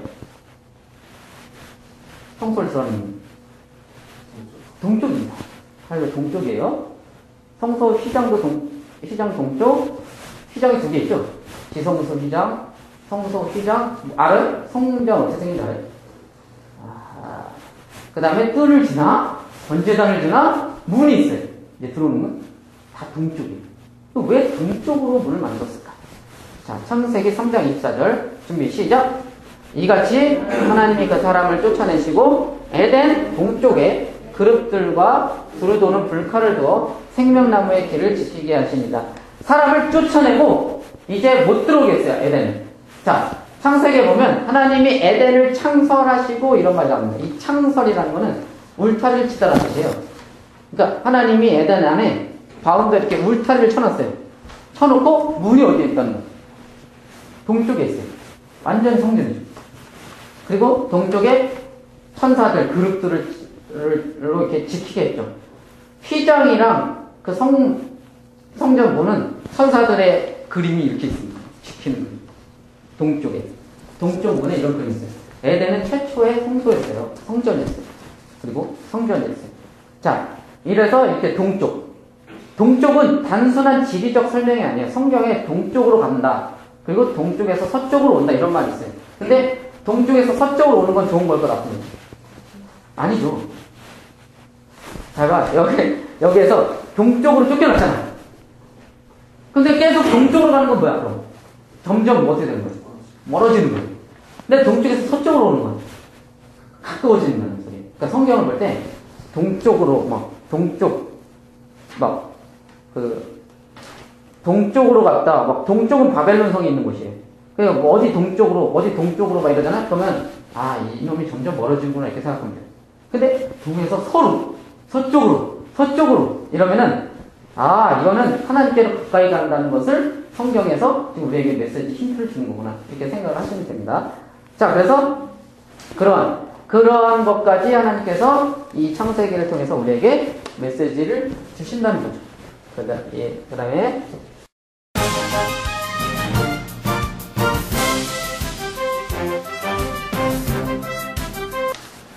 하나님의 안식이 없는 세상에서 안식이 깨진 상태에서 하나님 안식이 깨진 게 뭐라 했어요? 하나님께서 왕으로 통치하시는데 엄청난 걸림돌들이 막 있는 거예요. 네. 하나님의 안식이 깨진 상태에서 하나님의 비전에 쓰임받게 됩니다. 예를 들어서 어쨌든 생육하고 번성하죠. 이제 하나님이 생육하고 번성하라 이랬는데 어쨌든 생육하고 번성해요. 근데 그 대신에 뭐가 있어요? 엄청난 고통이 있죠. 생육하는데 엄청난 고통이 있습니다. 징계받은 거잖아, 하나님한테. 자, 그런데 어쨌든 번성해. 만약 에덴 동산 안에 있었으면 고통이 없었겠죠. 아주 작았겠죠, 있어도. 근데 에덴 동산 밖에 그러니까 여자가 아기를 낳을 때 고통을 느끼는 건 하나님이 좋아하는 게 아니에요. 그건 타락의 증거예요. 하나님이 보시기 안 좋은 거예요. 안식이 깨어진 거예요. 하나님 안식이 깨어진 상태예요. 그래도 낳는 것 자체가 하나님의 비전의 일환입니까? 아니면 상관없는 인간 태어나고 쓰레기야? 아무것도 아닌가요? 하나님의 비전에 쓰임을 받는 일이에요. 그 자체가. 자, 어쨌든 인간은 창조적 활동을 합니다. 하나님이 에덴에서 아담과 하와에게 생육하고 번성하고 땅을 충만하고 정복하고 다니라 했을 때 그냥 애만 나라는 소리가 아니라 거기 안에서 하나님스러운 뭐를 만들어내라는 거예요. 문화도 만들고 그런 어떠한 사회도 만들고 관습도 만들고 그런 하나님스러운 전통들도 만들어내고 이런 것들을 하나님께서 요구를 하셨는데 그런 것들을 만들어요. 왜? 하나님의 형상이 남아있으니까 인간에게. 근데 뭔가 오염이 되고 뭔가 힘들고 고생하고 하여튼 섞여있어요. 이렇게 됐어요. 어쨌든 하나님의 비전에 쓰임을 받는 겁니다. 어쨌든 간에. 하나님을 안 믿는 사람들처럼. 이해되죠? 어쨌든 정복하고 다스리죠. 인간을 다스리는 동물이 있어요? 어쨌든 동물들이 인간의 말을 더럽게 안 듣잖아요. 원래는 인간에게 다 순종해야 돼요. 모든 동물들이 진짜로. 고양이가 와도 일로 와 이러면 와야 돼. 진짜로 그래야 돼요. 원래 인간은 모든 만물을 다스리도록 하나님이 권한을 줬기 때문에 그 동물이 말을 안 듣는다는 거는 인간이 타락했다는 증거예요. 노아 이야기 알죠? 노아가 뭐 암수 이렇게 한 쌍씩 막 들어오잖아, 방지로. 이때 어떻게 들어왔다고 생각해? 얘네들 어떻게 잡으러 다녀? 새 한 쌍을 막 잡으러 먹고 새 한 쌍, 사자 한 쌍을 막 잡으러 어떻게 들어왔다고 생각해?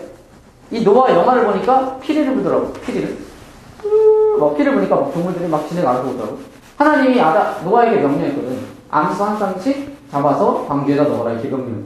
이렇게 어려운 명령 할 수 있어요? 암컷인지도 막 확인하고, 이거 확인했더니 좀 도망가고, 뭐, 이럴 거 아니야. 신기하죠? 그것은 뭐냐면, 하나님이 노아를 그 아담의 그러한 형상으로 회복시켜 주신 거예요. 그러면은, 뭐만 하면 될까?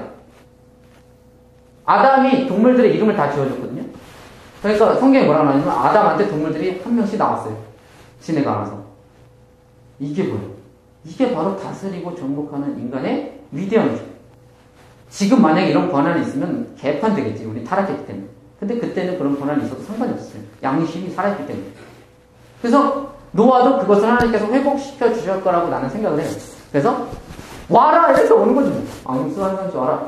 예수님이 무리를 걷죠? 감히 물이 예수님을 빠뜨려 죽일 수 있을까요? 하나님의 형상을?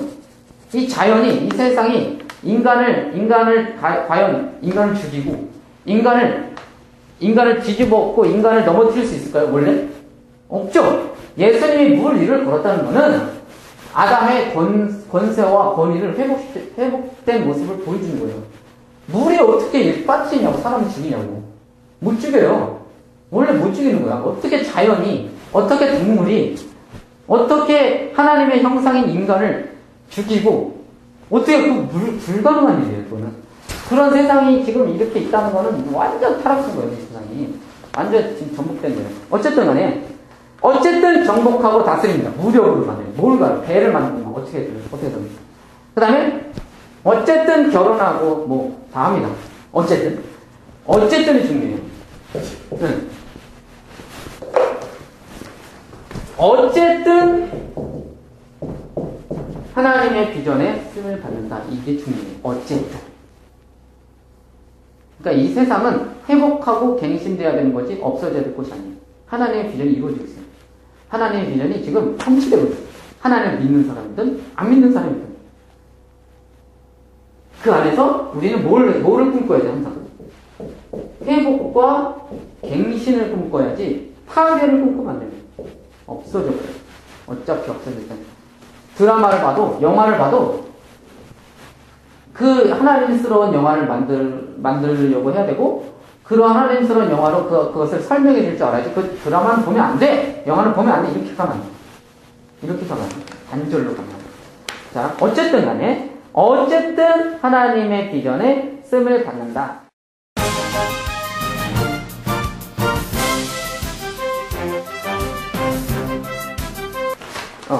그러나 희망에 대한 얘기를 하겠습니다.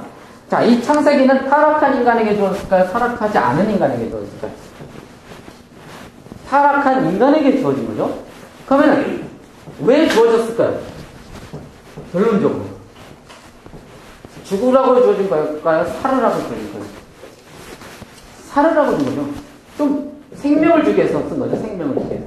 자, 그러면은 항상 성경에 핵심 포인트와 성경이 우리를 밀어가는 것은 소망일까 절망일까? 소망이에요. 그들을 회개시키기 위한 것일까요? 아니면 너네들은 어쩔 수 없어, 너는 망했어라는 것을 주지시켜서 그냥 망하게 만들려고 합니다. 회개시키기를 원하는 거예요. 이게 하나님의 마음이에요. 자, 하나님이 당신의 계획을 포기하는 것인가? 하나님이 당신의 비전을 이렇게 멈출 것인가? 하나님이 당신의 비전을 이건 도저히 안 되겠다. 이런 판은 안 돼. 판을 다시 깔까? 다시 짤까? 이거 다 없애버린 다음에 지구를 다시 만들고 새 창조, 완전히 재창조. 그런 것도 아니에요. 그래서 과연 하나님께서 이렇게 하나님의 그 아담에게 주셨던 생육하고 번성하고 땅에 충만하는 그 명령을 취소하실 것입니다. 이걸 다르게 표현할게요. 하나님은 당신의 의로우심을 보여주실 것인가. 하나님의 의가 무슨 뜻이냐면 하나님의 신실한 것이에요. 하나님이 자기가 약속한 것, 자기가 계획한 것을 반드시 이뤄내는 것을 하나님의 의라고 하거든요. 예수님이 누구의 의예요? 하나님의 의라고 하죠. 예수가 하나님의 의예요. 그게 무슨 뜻이냐면 하나님은 당신이 예수님을 통해서 하나님의 어그러지고 찌그러진 계획, 이 세상에 만연한 악을 하나님께서 처리하시는 거잖아요. 하나님께서 당신의 뜻을 예수를 통해서 이루어주신 거잖아요. 창세전에 계획하셨던 하나님의 비전을, 인간이 망쳤던 그 비전을 예수를 통해서 회복시켜 주신 거잖아요. 그래서 예수는 하나님의 의예요. 이해돼요? 왜 예수님이 하나님의 의인지? 예수님이 하나님의 의인인 이유는 예수님을 통해서 뭐를 하나님의 멈추어졌고 찌그러진 하나님의 계획을 이루어내시고 완성시키기 때문에 하나님은 신실하시다는 것을 입증해 보이는 것이기 때문에 예수님이 하나님의 의라고. 이해되죠? 그것처럼 하나님은 의로우신가? 이런 질문들을 하게 된다는 거죠. 왜? 이렇게 다 타락해버렸고 이제 끝났네? 점점 더 번지고 완전히 다 퍼지고 이제 끝나버렸네? 자, 하나님은 포기를 하실 것인가? 이런 질문들 앞에 이제 창세기는 뭐라고 대답하냐면 아니다라고 대답을 합니다. 희망이 있다라고 대답을 합니다. 어떻게 우리는 확인할 수가 있냐면은 하나님이 인간에게 저주를 했을까 안 했을까요? 했습니까? 하나님은 인간에게 저주를 한 적이 없습니다. 뱀에게만 저주합니다. 하나님은 인간에게 징계를 합니다. 징계와 저주가 무슨 차이인지 알아요? 저주가 뭐예요? 저주의 목적은 뭐예요? 망하게 하는 게 저주입니다. 목적이 망하게 하는 거예요. 목적이. 맞죠? 저주는 목적이 망하게 하는 거예요. 징계는 뭐예요? 그렇죠. 목적이 뭐예요? 성경에 나오죠. 징계가 없으면 사생하라고. 하나님의 자녀도 아니라고. 하나님의 징계가 없으면 버림받은 자식이라고. 징계는 뭐예요? 지식에 패서라도 되돌려를 표현하는 거야. 생명을 주려고 하는 거죠. 어떻게 해서든. 생명을 주려고. 자, 하나님은 아담에게 저주를 한 적이 없습니다. 이것을 보면 하나님이 인간을 회복시키는 것을 목적을 삼았다는 것을 알 수 있고, 뱀의 목적은 뭐라고요? 뱀에게는 저주를 합니다. 망하게 하는 것이 이 성경 본문에 드러납니다. 자, 신문을 하죠. 하나님이 와서 신문. 네가 어디 있느냐? 네가 왜 그렇게 했느냐? 이렇게 신문을 하죠. 누구부터 할 거예요? 성경의 구조를 통해서 메시지를 우리가 할 수 있어요. 누구부터 신문을 할까요? 아담부터 신문. 그 다음 아담이 이제 핑계대죠. 누구 핑계대요? 하와 핑계대죠. 그래서 또 하나님이 핑계대지 마 이렇게 안 하고 또 말 듣고 또 하와한테 갑니다. 이렇게 하와한테 신문을 하죠. 그러니까 하와가 뭐라 그래요? 뱀 핑계대죠. 뱀. 그래서 이제 뱀을 핑계대려고 했어요. 근데 어떻게 하는지 알아요? 안 물어봅니다. 뱀한테. 한번 보세요. 뱀은 이제 기다리고 있었거든. 자기 차례를. 되게 웃겨요. 다 얘기하잖아. 너 왜 그랬어? 이렇게 물어보는데 너 왜 그랬어? 하와한테 그래서 이제 뱀한테도 너 왜 그랬어? 이렇게 물어볼 줄 알고 뭐를 얘기하려고 했는데 네가 이렇게 했으니까 이제 갑자기 그냥. 자, 뭐라고 합니까? 한번 읽어보세요.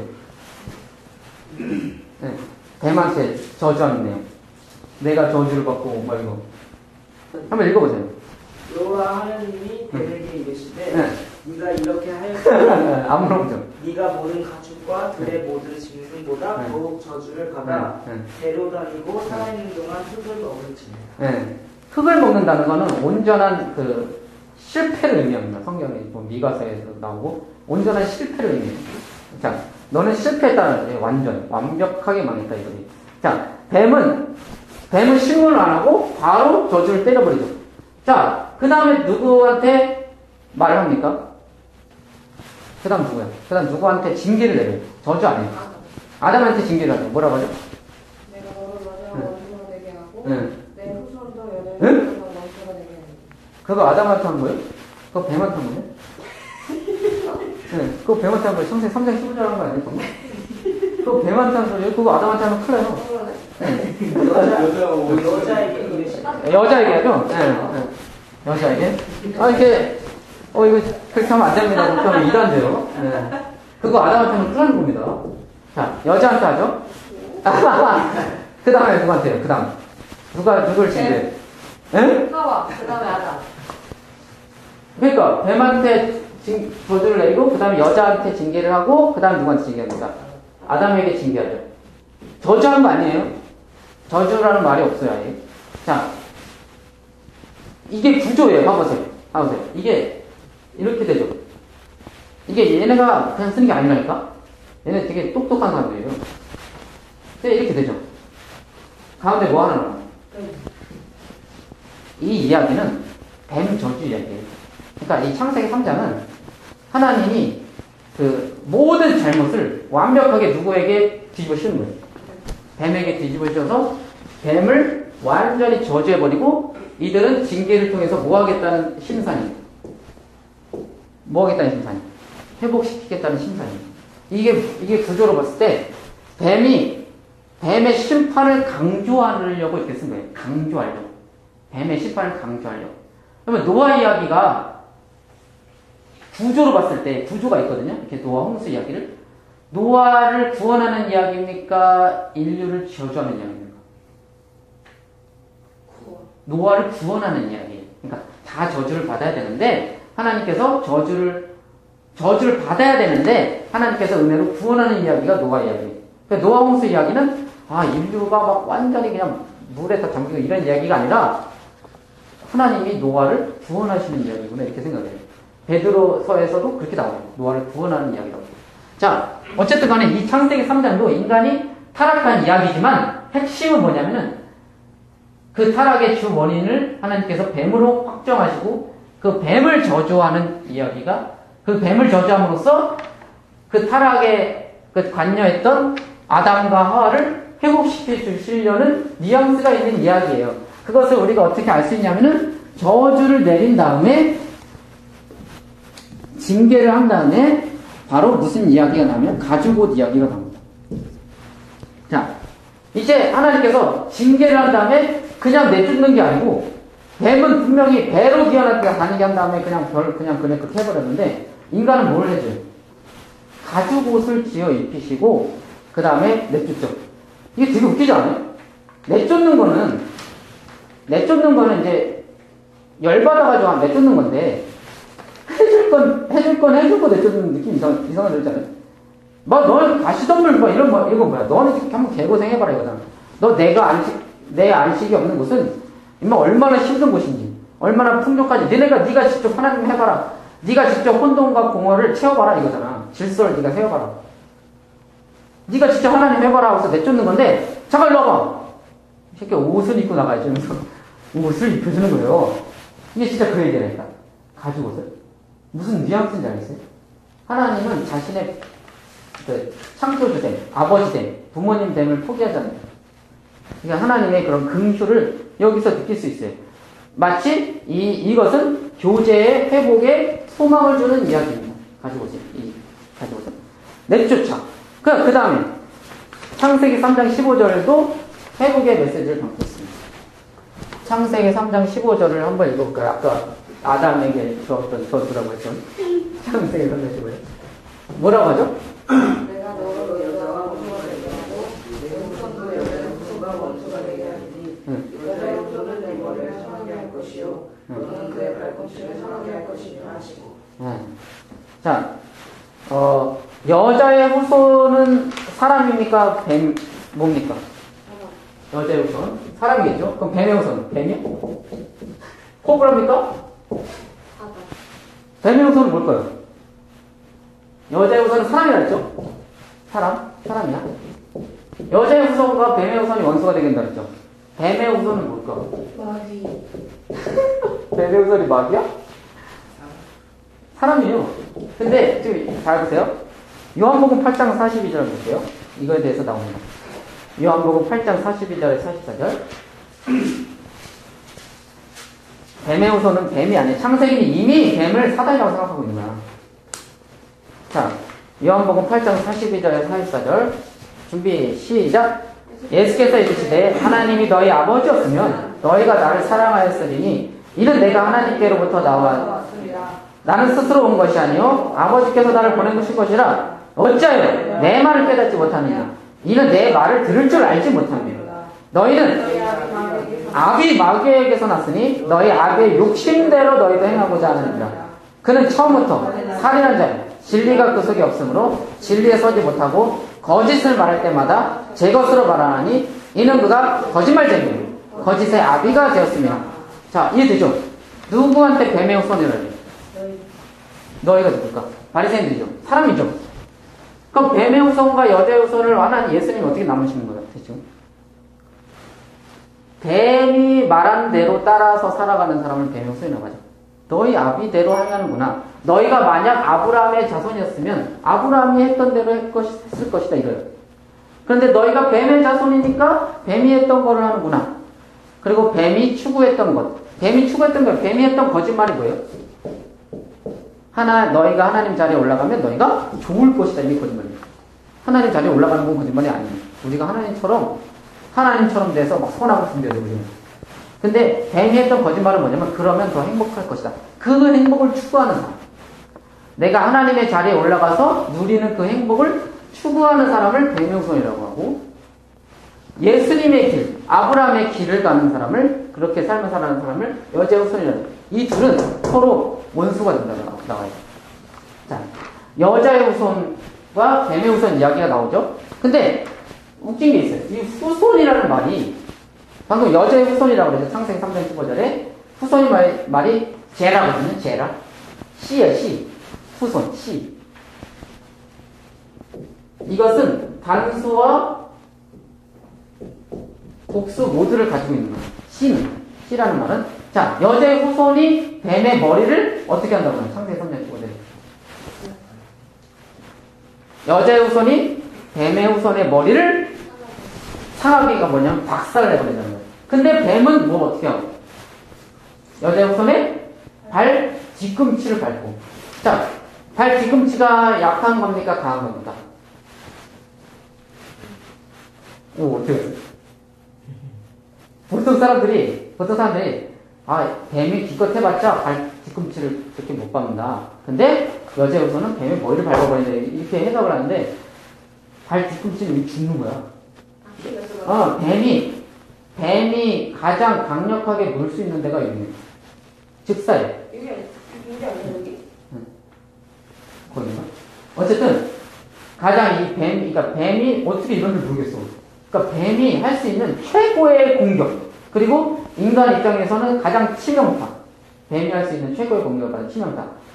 뱀이 여자의 후손의 뒤꿈치를 물어버려. 그런데 여자의 후손은 그 뱀의 뭐를 어떻게 한다고요? 머리를 박살내버려요. 완전한 멸망을 상징하는 거예요. 자, 이것을 신약 시대로 넘어오면 어떻게 이해할 수 있어요? 여자의 후손, 단수라고 생각해봐. 누구야? 예수 그리스도죠. 예수 그리스도가 뱀이 누구예요? 바리새인 아까 설교한다는데 뱀이라고 막 했죠. 예수님을 핍박하는 자들. 그런 자들이 어떻게 해요? 예수님 십자가에 못 박아서 죽여버리죠. 발 뒤꿈치가 그러니까 죽이는 거야. 사람 죽이는 거야. 그러나 예수님은 뭐 하세요? 부활하셔가지고 뱀의 머리를 박살내버려요. 이해되시죠? 이것을 단수라고 생각했을 때는 예수 그리스도에게 해당됩니다. 자, 이때부터 이 하와가 이제부터 이 이야기를 듣고 자기 자식을 나는 계속 누구라고 생각했을까? 메시아인가? 여자의 후손이라 했으니까 이게 이해를 한 거야. 내 후손에서 나를 이렇게 망쳐버리는 이 뱀, 저 자식. 여자랑 이제 뱀이랑 적대감성이거든요. 이제 저 자식의 저 머리를 박살낼 아들만 나면, 예수인가? 메시아인가? 이랬어요. 그래서 가인을 낳았을 때, 하나님이 나를 생명을 주셨다고 그랬어요. 이제, 나왔다 이거야. 자기 그때 빨리 될 줄 알았어. 근데 이게 계속 나왔죠. 이것을 단수로 봤을 때는 예수 그리스도고, 이것을 복수로 봤을 때는 누굽니까? 자, 로마서 한번 볼게요. 로마서 16장 20절을 한번 읽어보겠습니다. 준비, 시작. 그렇죠. 자, 이거 평강의 주님이 속히 누구를? 사단을 어디에서? 너희 발 아래 상하게 하려 이렇게 아까 창세기 3장 15절이죠. 근데 너희가 단수의 복수예요. 그리고 복수죠. 그리고 여기 너희는 예수를 말하는 거예요. 예수를 믿는 공동체를 말하는 거예요. 그렇죠. 공동체를 말하는 거예요. 이건 복수예요. 이제 예전에 처음에는 이 단수로 들어갔는데 이 단수가 예수 그리스도죠. 근데 이제 이 예수 그리스도와 뭐가 돼요? 이제 연합, 그렇죠. 하나가 되는 교회가 생긴다는 거예요. 그래서 그 교회는 여자의 후손이에요, 뱀의 후손이에요. 여자의 후손이 돼서 누구를 무찌릅니까? 네, 뱀의 후손을 무찌르요. 그래서 뱀의 후손의 머리를 상하게 하는 어떠한 이런 집합, 복수 형태로도 쓰인다는 거예요. 그래서 이 창세기 15장이 굉장히 중요한 성경 구절입니다. 그래서 창세기 3장 15절을 통해서 여자의 후손, 단수를 통해서 처음에는 단수였어. 단수인 줄 알았던 거예요. 단수를 통해서 뭔가 메시아가 오겠구나. 뭔가 뱀을 이길 그런 능력자가 오겠구나라고 했고 예수가 탄생하니까 이제 복수로 거기서 사용을 합니다. 그래서 우리가 예수와 동일시하고 우리는 예수의 길을 가는 자들이니까 예수와 똑같이 그렇게 뱀의 후손과 경쟁을 하는 겁니다. 자, 어쨌든 간에 그런 것들을 이제 한 거예요. 그러니까 창세기 3장 15절을 통해서 인간에게 뭘 주는 거예요? 그때부터 하와가 계속 하나님 우리를 버리지 않으셨구나 이런 다음에 애기 나면 왔나 이런다니까 희망을 준 거예요. 소망을 준 거죠. 너희를 버리지 않았다. 난 너희를 버리지 않겠다. 너희들을 반드시 구원해내겠다. 뱀을 완전히 멸망시켜버리겠다. 이 소리죠. 자, 그 다음 마지막이죠. 생명나무를 어떻게 합니까? 맨 마지막 절에 3장 맨 마지막 절에 창세기 3장 맨 마지막 타락의 타락 이야기, 인간의 회복 소망 이야기인 창세기 3장 맨 마지막 절에 생명나무를 어떻게 하죠? 지키게 하죠. 생명나무를 천사들로 그룹들로 불검고 화염검 이거 그거 같잖아. 게임할 때 이거 막 하는 거 있죠. 이렇게 뭐 아이템 같은 거 뭘 지키는 거 있잖아. 지킬 때 뭐 다이아몬드 같은 거 막 지키는 이런 거 있죠. 이런 걸 말하는 거거든요. 근데 이게 학자들이 무슨 사막의 뜨거운 열 기운이다 이런 사람도 있고 이런데 어쨌든 간에 지금 중요한 게 뭐예요? 생명나무는 건재해요. 건재해. 뽑아버렸어요? 너네 안 되겠다. 생명나무를 없애버리고 생명나무를 뽑아버리고 생명나무 소멸시켜버리지 않고 그것을 간직하고 있죠. 인간뿐만 아니라 그 어떠한 것도 침해할 수 없게 그 어떠한 사단도 침해할 수 없게 그 천사를 통해서 그 생명나무를 지키고 계세요. 하나님이 만약에 인간을 용서해 주신다면 하나님이 인간을 회복시켜 주신다면 그 생명나무를 이제 주시려고 보호하고 계시는 그림을 마지막에 보여주십니다. 이걸 통해서 인간은 회복과 소망의 그런 생각을 할 수가 있는 것이지요. 그래서 창세기 타락 이야기를 이렇게 마치도록 하겠습니다.